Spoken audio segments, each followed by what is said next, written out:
Rise आज पडलेलं आहे पाणी.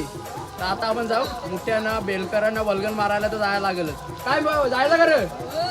अरे आवाज कमी.